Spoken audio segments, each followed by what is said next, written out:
E falando ainda nessa pauta econômica, o arcabouço fiscal, um dos temas mais discutidos pelo governo, ainda funciona ou virou uma peça de ficção? A reportagem de Misael Mainetti vai responder essa pergunta.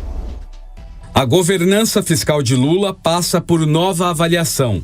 Críticos apontam que o arcabouço fiscal, antes tido como baliza de controle do gasto público, perdeu relevância diante da crescente fragilidade das contas públicas. Com o aumento das despesas e o crescimento acelerado da dívida pública, o mecanismo de controle deixou de refletir na prática o real endividamento do país. Para o ex-ministro da Fazenda e economista Maílson da Nóbrega, o arcabouço fiscal virou uma peça de ficção. Eu acho que nenhum analista que entende razoavelmente bem a situação fiscal no Brasil não acredita mais no arcabouço fiscal, embora, quando de sua criação, houvesse uma expectativa de que ele poderia, pelo menos por algum tempo, evitar um colapso do setor público, do endividamento público.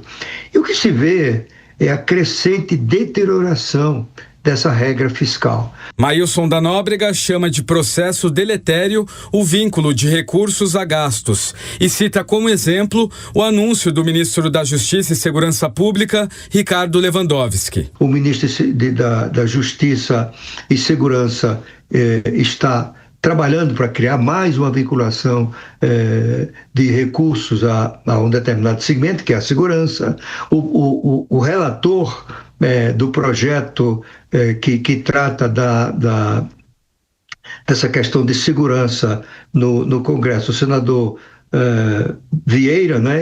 Alessandro Vieira, ele já anunciou que vai propor mais uma vinculação de recursos a um determinado gasto, que é repartir receita da tributação das BET em favor da segurança. E é isso que deteriora o orçamento. Analistas afirmam que várias despesas e manobras do governo escapam da contagem regular do arcabouço, como gastos via fundos públicos, créditos subsidiados por bancos estatais e outras operações financeiras.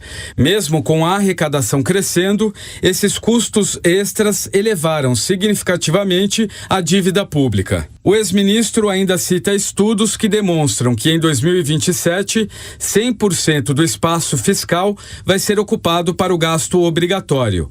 O resultado é uma crescente ampliação das exceções do arcabouço fiscal, gerando desconfiança quanto à possibilidade de sustentar um regime fiscal digno do nome.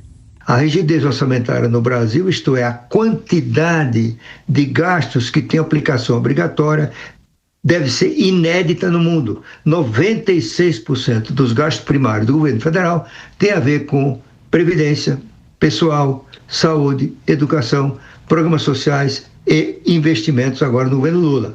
Ora, você fica com 4% só para fazer ajustes. E os estudos mostram, esse estudo de fontes bem conceituadas, né? Consultório do Senado, o Ministério do Planejamento, a Instituição Fiscal Independente, dizem que em 2027, 100% do gasto, do espaço fiscal primário do governo federal, 100% vão ser ocupados por gasto obrigatório. Não vai sobrar um tostão para mais nada. Em entrevista, o ministro da Fazenda, Fernando Haddad, já admitiu que a soma dos diferentes gastos, como salário mínimo, BPC, benefícios sociais e outros, pode fazer com que o arcabouço fiscal aprovado por este governo não se sustente. Para ele, o problema de gasto alto é causado, sobretudo, por contas de despesas obrigatórias que crescem automaticamente. O governo afirma ter como meta reverter esse quadro ao longo dos próximos anos, conforme a redução da taxa de juros, hoje em 15% ao ano, e o aumento da arrecadação. A expectativa é que o resultado primário melhore com o tempo, fazendo com que as despesas cresçam menos do que as receitas.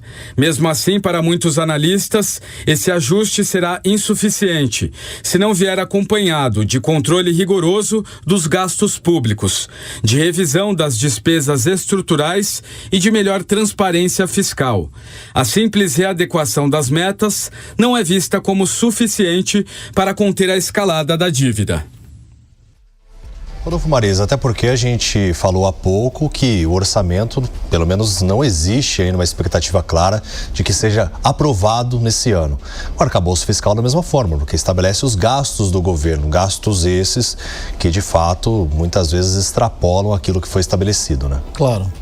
Olha só, David, o que o professor Maílson de Nóbrega trouxe é muito importante, tá? Ele que foi ex-ministro da Fazenda tem uma vasta experiência quando o assunto é financeiro, principalmente sobre contas do país. Ele fala que nós vivemos um país frágil financeiramente, principalmente quando a questão é contas públicas, e de fato é um Brasil fragilizado, tá? Entre todas as coisas que ele poderia ter pontuado, ele fez questão de pontuar a perda de credibilidade, o arcabouço, que tanto o Haddad fala para cima e para baixo de arcabouço, nada mais é do que o teto de gasto. E a gente vê um governo que não corta na pele e acaba gastando mais do que arrecada. Isso é um absurdo. É só o Brasil que consegue ser dessa forma.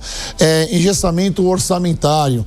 Quem é que não lembra aqui que em maio agora de 2025 o governo congelou 31 bilhões, sabe, de diversas pastas. Por exemplo, eu estou aqui com a minha cola, David, se você me permite, os ministérios que mais foram afetados com esses cortes. Olha só, Ministério das Cidades, Ministério da Saúde, e eu poderia parar por aqui, porque o Ministério da Saúde é um dos 4 pilares do nosso país: educação, segurança pública, economia e saúde. E a saúde foi afetada com um enorme corte ali na sua pasta. Ministério dos Transportes, Ministério da Agricultura e Pecuária. Enquanto alguns ministérios que são relevantíssimos para o nosso país estão sendo bloqueados, ministérios como, por exemplo, pauta da diversidade, pauta da cultura, pauta entre que esse governo de esquerda adora colocar, ganha muito mais relevância e ganha muito mais sustentabilidade de recursos, eu estou falando. E pautas prioritárias como o da saúde está sendo cortado, tem ali seus bloqueios. Isso é um absurdo e é só no Brasil que a gente vê isso.